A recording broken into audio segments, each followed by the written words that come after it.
En seulement 72 heures, deux étoiles ont explosé avec une puissance si terrible qu'elles étaient visibles à l'œil nu. Deux tremblements de terre de magnitude 6 ont secoué le Venezuela et une éjection de masse coronale géante a percuté la seule comète interstellaire jamais confirmée dans notre ciel. Les scientifiques ont surnommé cette période la séquence d'événements de 72 heures. Mais personne, pas même les 3 systèmes d'observation d'Atlas, n'aurait pu prévoir que tout se produirait en même temps, y compris l'impact direct d'une éjection de masse coronale, EMC. La probabilité qu'une telle combinaison d'événements astronomiques et sismiques se produise est inférieure à 1 millième. Est-ce une convergence aléatoire ou le signe que nous manquons une loi plus profonde de l'univers? Une série de phénomènes de haute énergie rare ont convergé simultanément en 3 jours. Si vous vous demandez à quel point c'est improbable, analysons ensemble. En moyenne, le monde n'enregistre qu'une seule nova visible à l'œil nu par an, et certaines années, il n'y en a aucune. Cette fois, 2 novas sont apparus à seulement 1 jour et demi d'intervalle. Les deux sont suffisamment brillants pour que les astronomes amateurs puissent les observer à l'œil nu. Au Venezuela, cette région ne subit généralement qu'un seul séisme de magnitude 6 tous les 2 à 3 ans. Pourtant, 2 tremblements de terre majeurs, accompagnés d'une forte réplique, ont frappé la même zone en moins de 6 heures. Pendant ce temps, le Soleil, extrêmement actif au sommet de son cycle, a éjecté une éjection de masse coronale juste sur la trajectoire d'une comète interstellaire. Il s'agit d'une cible si rare qu'elle n'est que la 3e confirmée de ce type dans l'histoire. En combinant les chiffres, la probabilité que tous ces événements se produisent dans un laps de temps de 72 heures est inférieure à 1 millième, et ce chiffre pourrait être encore plus bas selon la façon dont on calcule. Les statisticiens appellent ce phénomène le regroupement de poissons. Parfois, le hasard crée une situation qui semble parfaitement orchestrée. La probabilité de voir une nouvelle paire d'étoiles à l'œil nu en 3 jours est inférieure à 0,002%. La probabilité que 2 tremblements de terre de cette magnitude se produisent coup sur coup au Venezuela est d'environ 1 sur 10 000. Ajoutez à cela une éjection de masse coronale qui a balayé la comète Point, y divisée par Atlas juste au moment où elle entrait dans le système solaire interne, et vous obtenez un chiffre que les ordinateurs ont du mal à calculer. C'est pourquoi même les chercheurs chevronnés parlent d'une chaîne d'événements hors du commun. Le problème n'est pas seulement la rareté de chaque événement individuel, mais c'est la façon dont ils se sont superposés, rendant toute cette période presque impossible. L'expression elle-même se répand dans les cercles astronomiques et géophysiques comme un raccourci pour une semaine où l'univers a semblé enfreindre toutes les règles. Les chiffres ne mentent pas, c'est une exception statistique au plus haut niveau. C'est ce qui le rend difficile à ignorer et nous pousse à reconstituer le déroulement minute par minute pour voir comment ces événements qui défient toutes les probabilités s'emboîtent réellement. L'horloge a commencé à décompter juste après minuit UTC. À 2h12 UTC le 23 septembre, la première nova, 1935 Centauri, a brillé et a pu être détectée. Les télescopes d'arpentage au Chili et en Afrique du Sud ont capturé l'éruption en quelques minutes, avec des alertes automatiques enregistrées et confirmées publiquement moins d'une heure plus tard. Selon l'heure locale dans la constellation du Centaure, il faisait encore nuit noire, mais la nouvelle s'était déjà propagée à travers les réseaux internationaux à l'aube en Europe. Avance rapide jusqu'à tard dans la soirée du 24 septembre, précisément 22 juin, et un UTC. Les sismographes des Caraïbes ont enregistré une faille peu profonde et nette, un séisme de magnitude 6,2 près de Maine Grande, au Venezuela. Son épicentre se trouvait à une profondeur d'environ 7-8 km. L'heure locale affichait 18h20 et 1, juste au moment où les gens terminaient leur dîner. En quelques minutes, des rapports préliminaires sont apparus sur les canaux de l'Observatoire sismologique vénézuélien, tandis que l'USGS et l'UMSC ajoutaient également cet événement à leur catalogue mondial. Moins de 6 heures plus tard, à 3h50 et un UTC le 25 septembre, la Terre a tremblé à nouveau. Cette fois, la magnitude était de 6,3, à une profondeur légèrement supérieure de 14 km, et la même région a été secouée. Des répliques, dont une d'environ 5-8, ont balayé la région pendant l'heure suivante. Les dossiers des hôpitaux et les chaînes de messages WhatsApp ont capturé la scène chaotique en temps réel, alors que le personnel médical se précipitait pour réagir. Seulement 14 minutes après le second séisme, à 4,5 UTC, une autre alerte astronomique fut déclenchée. L'étoile variable V7 1994 Sagittarii avait explosé et était devenue visible, atteignant une magnitude maximale de 6,2. Les processus automatisés avaient diffusé cette découverte sur les flux publics et des capteurs multispectres avaient capturé des signaux gamma et X. Les astronomes amateurs commencèrent à échanger des informations avec les professionnels. Pendant ce temps, en arrière-plan, le Soleil approchait d'un moment crucial. Le 25 septembre, une éjection de masse coronale lancée la veille balaya l'intérieur du système solaire. Les modèles prédisaient qu'elle traverserait la trajectoire prévue de la comète 3i divisée par Atlas sur une période de 8 heures. Les estimations se concentraient sur midi UTC, mais la coïncidence exacte dépendait des données astronomiques les plus récentes et de la vitesse du vent solaire. Les alertes du Centre de prévision de la météo spatiale étaient diffusées quelques minutes après chaque nouvelle lecture de données, tandis que les scientifiques et les observateurs de comètes suivaient la progression du front de plasma. Chaque horodatage était ancré à l'heure universelle, mais chaque événement laissait son empreinte locale. Ce sont les télescopes chiliens dans le froid avant l'aube, les hôpitaux vénézuéliens dans le noir du soir, et les physiciens solaires suivant un flux de données mis à jour en temps réel. Une chaîne d'événements, minute par minute, a formé la chronologie la plus dense de mémoire récente. Chaque point de repère est une empreinte sur la carte d'une période de 72 heures extraordinaire. Une nova n'est pas juste une simple lueur, c'est une éruption thermonucléaire à la surface d'une naine blanche, une étoile morte qui aspire silencieusement l'hydrogène de son étoile compagne jusqu'à ce qu'elle explose, augmentant sa luminosité de 100 000 fois, plus brillante qu'un milliard de soleils. C'est exactement ce qui s'est passé avant l'aube du 23 septembre, lorsque 1935 Centauri, une étoile faible de la constellation du Sagittaire, a soudainement atteint une magnitude de 5, 8. C'est un niveau de luminosité visible à l'œil nu depuis un endroit sombre, ce qui est rare, même pour des astronomes chevronnés. Gabriela Moya, une astronome amateur à Valparaiso, au Chili, a été la première à confirmer cette explosion. Elle a passé la nuit à contrôler son télescope à distance, à la recherche de tout ce qui était inhabituel. Malgré les nuages et les coupures de courant, elle a persévéré, motivée par l'excitation et la responsabilité d'être la première à découvrir. La rumeur d'une nova s'était propagée sur les canaux Discord, mais Moya attendait la confirmation. Lorsque son rapport est parvenu au bureau central des télégrammes astronomiques à 2h12 UTC, elle n'avait pas dormi depuis près de 2 jours. Son alerte avait déclenché une vague de confirmations automatiques dans tout l'hémisphère sud, et bientôt, les coordonnées de la nova clignotaient sur les réseaux mondiaux. La nature d'une nova réside dans sa physique. L'hydrogène d'une étoile compagne s'accumule à la surface d'une naine blanche, comprimée par une gravité extrême, jusqu'à ce que la température monte en flèche au-delà de 10 millions de degrés. La fusion nucléaire s'enflamme dans une réaction en chaîne, projetant les couches externes de matière dans l'espace à des milliers de kilomètres divisés par s. L'explosion crée une onde de choc qui déchire le gaz éjecté, le chauffant jusqu'à ce qu'il brille intensément dans le spectre visible et encore plus dans les rayons gamma et X. Avec 1935 Centauri, les détecteurs en orbite ont capturé un signal clair de rayons gamma et X dur, alors que la luminosité optique atteignait son maximum. C'est l'empreinte de ces ondes de choc extrêmes. C'est la preuve que l'explosion a accéléré des particules jusqu'à près de la vitesse de la lumière et a pu former des grains de poussière par la suite. Moins de 2 jours plus tard, une autre naine blanche de la constellation du Sagittaire, V7 1994 Sagittarii, a explosé de manière similaire, atteignant une magnitude de 6, 2, juste au seuil de visibilité à l'œil nu. Cette découverte a déclenché une vive controverse, plusieurs équipes d'arpentage se disputant la première place, leurs rapports se propageant entre les journaux de télescopes et les réseaux sociaux.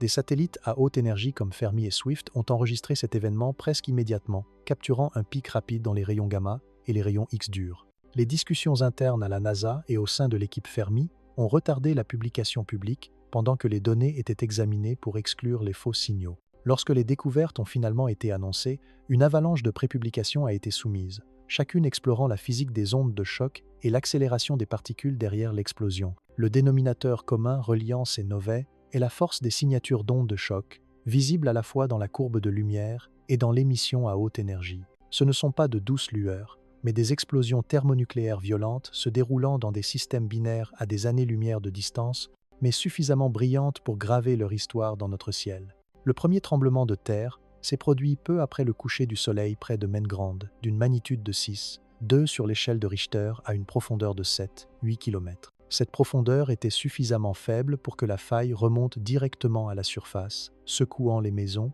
et faisant osciller les lignes électriques. L'hôpital local, déjà à court de fournitures, s'est précipité pour installer une zone de triage à l'extérieur alors que des répliques continues se produisaient. L'infirmière en chef Maricela Rivas, qui venait de terminer son quart de travail, est retournée au cœur de l'action, dirigeant les patients vers les bâches colorées étalées sur le parking. Sa voix est restée stable sur le groupe WhatsApp de l'hôpital, transmettant des informations sur les blessures et les besoins urgents, tandis que les volontaires montaient des stations d'eau de fortune et déplaçaient les cas les plus critiques loin des murs fissurés. 5 heures plus tard, le sol a de nouveau tremblé. Cette fois, un tremblement de terre de magnitude 6,3 à 14 km de profondeur, mais situé presque directement sous la même zone. Cette séquence d'événements suit un modèle classique de transfert de contraintes. Un segment de faille glisse, puis exerce une pression sur le suivant. Des sismologues de l'Université de Los Angeles ont travaillé toute la nuit pour cartographier la propagation de la rupture le long de la zone de faille de Bocono, en cône. Leur analyse a indiqué une loi de décroissance des répliques typiques connue sous le nom de loi d'Omori. Les plus grandes secousses se produisent en premier, suivies d'une série de répliques plus petites. En 1 heure, une réplique de magnitude 5, 8 a secoué la zone, forçant les patients et le personnel à évacuer le bâtiment une fois de plus. Les cuisiniers de l'hôpital ont été mobilisés comme observateurs, surveillant les nouvelles fissures dans les murs et signalant quand il était sûr de revenir. Les conséquences immédiates ont été gérées par une improvisation agile. Avec seulement 3 tables d'opération et une alimentation électrique intermittente, Riva et son équipe ont donné la priorité aux enfants et aux cas les plus graves. Ils ont fait sortir les patients à tour de rôle lors des répliques, utilisant des lampes de poche pour poser des perfusions et surveiller les signes vitaux. Les radios locales ont tenu le public informé des développements à l'hôpital, diffusant des listes de fournitures nécessaires et des itinéraires sûrs pour les ambulances. Dans les heures qui ont suivi, l'hôpital est devenu un centre névralgique, non seulement pour les soins médicaux, mais aussi pour la diffusion d'informations et la coordination communautaire. Les sismologues, en examinant cette séquence d'événements, ont souligné que, malgré le moment où ils se sont produits, les tremblements de terre suivent des lois géologiques bien comprises. La croûte terrestre de cette région du Venezuela est constamment soumise à une pression due au lent déplacement des plaques tectoniques des Caraïbes et d'Amérique du Sud. Lorsqu'un segment de faille glisse, la pression est redistribuée, provoquant parfois une autre rupture à proximité. Chaque réplique rappelait que, dans une semaine où l'univers semblait réécrire les lois de la probabilité, la Terre sous leurs pieds suivait toujours les siennes. Le cycle solaire maximal n'est pas seulement un terme à la mode cette année, c'est une réalité quotidienne. Le nombre de taches solaires a grimpé en flèche à 165 et le flux de rayonnement solaire se maintient au-dessus de 180. C'est le genre d'environnement où les éruptions de masse coronale deviennent presque monnaie courante, le Soleil éjectant des nuages de plasma dense tous les quelques jours. Mais ce qui est différent maintenant, c'est l'objet qui partage l'espace à l'intérieur du système solaire avec ses tempêtes, 3i divisé par Atlas. En tant que troisième objet interstellaire jamais confirmé, 3i divisé par Atlas ne suit pas le scénario habituel. Son orbite est très rétrograde, presque perpendiculaire au plan de l'écliptique, et il se déplace à plus de 60 km par seconde, bien plus vite que les comètes habituelles. Cette orbite le rapprochera de Mars à moins de 0,19 unités astronomiques le 3 octobre. Un survol aussi rapproché a mis les équipes de contrôle des orbiteurs martiens en alerte quant aux opportunités potentielles de photographie et d'analyse spectrale. La plupart des comètes que nous étudions proviennent du nuage d'Oort ou de la ceinture de Kuiper, mais 3i divisé par Atlas vient d'un autre système stellaire, transportant de la matière et des volatiles formés avant la naissance de notre Soleil. Son arrivée ne pourrait pas être plus opportune. En traversant le système solaire exactement au plus fort du cycle solaire 25, il a été exposé aux conditions de vent solaire les plus fortes et les plus variables que nous ayons vues depuis plus d'une décennie.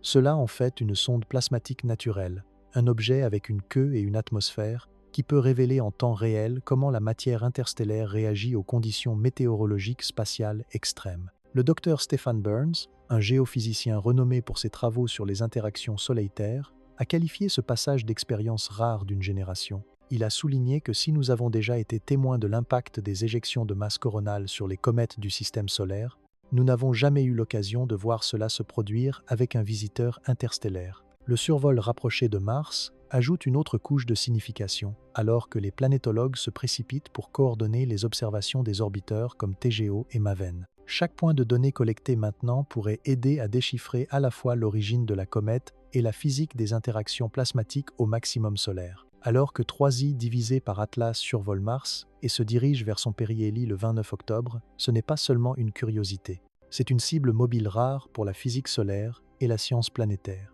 L'activité solaire accrue, l'orbite unique de la comète et le moment de cette rencontre ont transformé une tempête solaire ordinaire en une opportunité scientifique qui ne se reproduira pas de sitôt. Octobre s'annonce comme un mois mémorable, et il y a plusieurs fenêtres où les observateurs du ciel et les scientifiques citoyens peuvent s'impliquer directement. La prochaine date à noter est le 20 et 21 octobre, lorsque la comète Swan, désignée C divisé par 2025 R2, fera son approche la plus proche de la Terre à seulement 0,26 unités astronomiques. Cette distance équivaut à 39 millions de kilomètres. Et avec la nouvelle Lune et les pluies de météores des Orionides se produisant en même temps, les conditions ne pourraient pas être meilleures pour capturer la faible queue d'une comète. Pour la meilleure expérience, sortez après minuit, loin des lumières de la ville, et laissez à vos yeux au moins une demi-heure pour s'adapter à l'obscurité. Une paire de jumelles 7x50 ou 10x50 sera utile, et une carte du ciel ou une application téléphonique peut vous guider vers la comète Swan alors qu'elle traverse le ciel avant l'aube.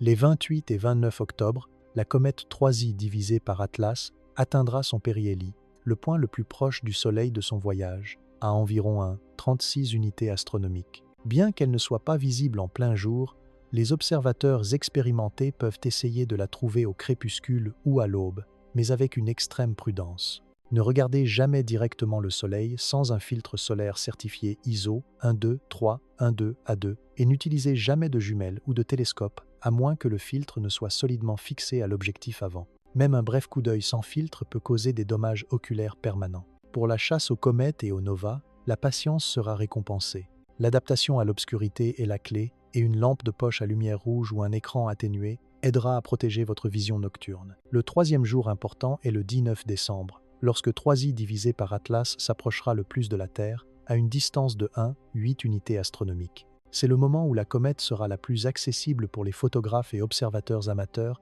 surtout si son activité augmente après son passage au périhélie. Les plateformes de sciences citoyennes comme l'AAVSO, l'International Comet Quarterly et la Comet Observation Database ont lancé des appels à contribution pour des estimations de luminosité, des croquis de queue et des timelapses. Si vous observez quelque chose d'inhabituel, comme une brusque augmentation de luminosité, une cassure dans la queue ou un événement suspect de déconnexion de queue, notez l'heure, le lieu, le matériel et échangez avec d'autres avant de publier sur les canaux officiels. Des rapports responsables aident à distinguer les découvertes réelles du bruit et à maintenir des données utiles pour les chercheurs. Pour ceux qui organisent des observations collectives, en particulier avec des enfants, révisez les consignes de sécurité de base avant la tombée de la nuit. Ne regardez jamais directement le soleil, gardez tous les instruments optiques pointés loin du soleil et affichez des rappels sur l'utilisation de filtres certifiés et la sécurité laser. L'excitation de ces événements peut donner envie de prendre des raccourcis, mais un moment de prudence protégera à la fois votre vue